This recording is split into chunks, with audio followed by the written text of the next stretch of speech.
Hello friends. Now we start with the hydropower plants. This is the topic of chapter 14, sources of energy. Now coming to hydropower plants, another traditional source of energy was the kinetic energy of flowing water or the potential energy of water at a height.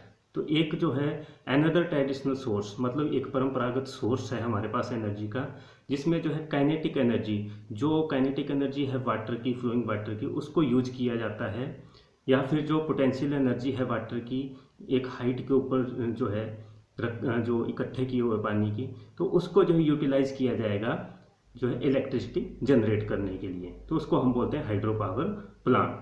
अब ये कैसे work होता है, कैसे काम करता है, उसके बारे में हम आगे पढ़ेंगे।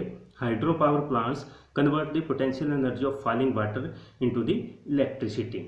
तो हाइड्रो पावर प्लांट्स के अंदर क्या किया जाता है, इनके अंदर कन्वर्ट किया जाता है पोटेंशियल एनर्जी जो होती है फॉलिंग वाटर की, जो पानी की, जो फॉलिंग वाटर जो नीचे गिर रहा है पानी, उसकी जो पोटेंशियल एनर्जी है उसको यूज़ किया जाता है इलेक्ट्रिसिटी को जनरेट करवाने के लिए। अब ये फॉलिंग वाटर क्या है, जैसे कि जो झरने होते हैं, अगर वहाँ उस वाटर की जो पोटेंशियल एनर्जी उसको अगर हम जो है यूटिलाइज करें टरबाइंस को घुमाने के लिए, तो उससे हम इलेक्ट्रिसिटी जनरेट करवा सकते हैं। तो बहुत कम ऐसे जो है झरने हैं, वाटरफॉल्स हैं जिनका यूज़ जो इलेक्ट्रिसिटी जनरेट करने के लिए किया जाता है। ज़्यादातर डैम्स के थ्रू ही जो है इलेक्ट्रिसिटी जनरेट करवाई जाती है।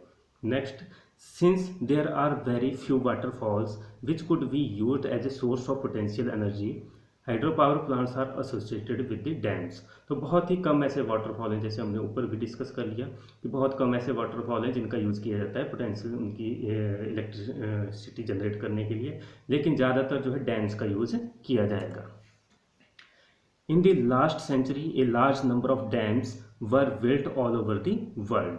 तो लास्ट सेंचुरी में जो है, लास्ट कुछ 100 सालों के अंदर जो है बहुत ज़्यादा जो है डैम्स को बनाया गया है पूरे वर्ल्ड के अंदर, और जो है उनके थ्रू जो है इलेक्ट्रिसिटी को जनरेट करवाया गया है। As we can see from figure 14.1, a quarter of our energy requirement in India is met by hydro power plants.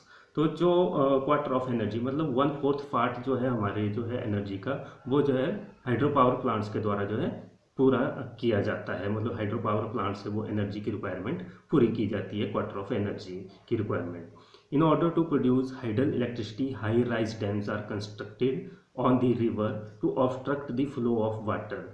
तो इसके लिए जो है हाइडल इलेक्ट्रिसिटी को या हाइड्रो पावर इलेक्ट्रिसिटी को जनरेट करने के लिए जो है हाई राइज डैम, पहाड़ों के ऊपर जो है हाइट के ऊपर डैम्स जो है बनाए जाते हैं, कंस्ट्रक्ट किए जाते हैं रिवर्स के ऊपर, और उससे जो है पानी का जो फ्लो होता है उसको रोक दिया जाता है। मतलब उनमें डैम बनाए जाएंगे तो कहीं से बीच में से जो है नदी के जो रास्ता है उसको ब्लॉक कर दिया जाएगा, तो वो एक डैम बन जाएगा। And thereby collect water in the large reserve, और इस तरीके से लार्ज रिजर्वायर में जो रिवर का वाटर होगा, नदियों का जो पानी होगा, उसको हम जो है इकट्ठा कर देंगे।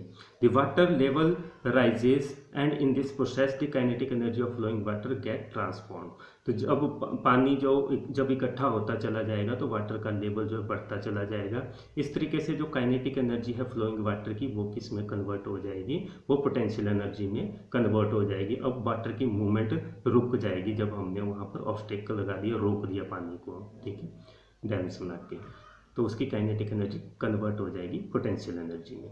The water from the high level in the dam is carried through the pipes. तो जो वाटर है जो हमने इकट्ठा किया है हाइट के ऊपर जो है डैम बना के, तो उसको पाइप्स के थ्रू कैरी आउट किया जाएगा टू द टरबाइन, टरबाइन तक उसको पाइप्स के थ्रू पहुंचाया जाएगा at the bottom of the dam. और बॉटम में जो है डैम के वो जो है टरबाइन लगा होगा, वहाँ पर उस वाटर को पाइप्स के थ्रू पहुँचाया जाएगा, जैसे इस डायग्राम में दिखा रखा है। तो ये जो है एक रिजर्वायर है वाटर का बनाया हुआ, वहाँ पर जो है गेट्स लगे हुए हैं, और गेट्स के थ्रू जो है पाइप्स लगाई गई हैं, और जो टरबाइन है तो उसको जो है पावर हाउस जो है बनाया गया है, उसके नीचे जो है टरबाइन लगा हुआ है। तो टरबाइन तक ये जो है उन गेट्स के थ्रू जो है वाटर पहुंचाया जाता है पाइप्स के थ्रू।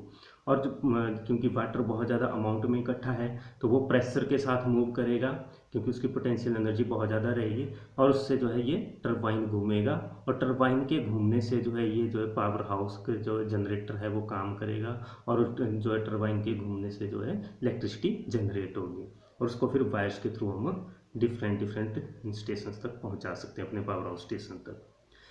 तो ये जो है था जो है एक जो है हाइड्रो पावर प्लांट्स के बारे में। तो इस तरीके से ये काम करता है। Since the water in the reservoir would be refilled each time it rains, तो वाटर जो है इन रिजर्वायर के अंदर जब भी बारिश होगी तो उस दौरान ये रिफिल होता रहेगा। तो जो वाटर जो है टर्बाइंस को घुमाने के बाद एक्स्ट्रा चला वो नदियों में बह जाएगा, जिसको एग्रीकल्चर के लिए और अदर पर्पजेस के लिए यूज किया जा सकता है। और जब ये डैम्स खाली होना शुरू होंगे तो जब रेनी सीजन आएगा तो उस दौरान ये दोबारा से रिफिल हो जाते हैं। तो हम कह सकते हैं कि hydro power is a renewable source of energy. इस कारण से ये जो रिन्यूएबल सोर्स है एनर्जी का, क्योंकि जब हर बार बारिश होगी तो हम इसको दोबारा से रीयूज कर सकते हैं, मतलब ये इस तरीके से काम कर सकते हैं। We would not have to worry about the hydroelectricity source getting used up the way fossil fuel would get finished one day। तो हमें इस तरीके से जो वरी चिंता करने की ज़रूरत नहीं है कि जिस तरीके से फॉसिल फ्यूल जो है एक दिन ख़त्म हो जाएंगे, तो इस तरीके मतलब ये जो हाइड्रो पावर इलेक्ट्रिसिटी है या हाइड्रो इलेक्ट्रिसिटी है ये जो है ख़त्म नहीं होगी जिस तरीके से फॉसिल फ्यूल ख़त्म हो जाते हैं। तो ये है कि ये एक रिन्यूएबल सोर्स है, जबकि fossil fuel non renewable source हैं और ये जो कभी ख़त्म नहीं होगा। हाइड्रो इलेक्ट्रिसिटी इसको हम बार बार जो है प्रोड्यूस करवा सकते हैं। In the next video we will study about the problem associated with the hydropower plants. That's all for today. Thank you.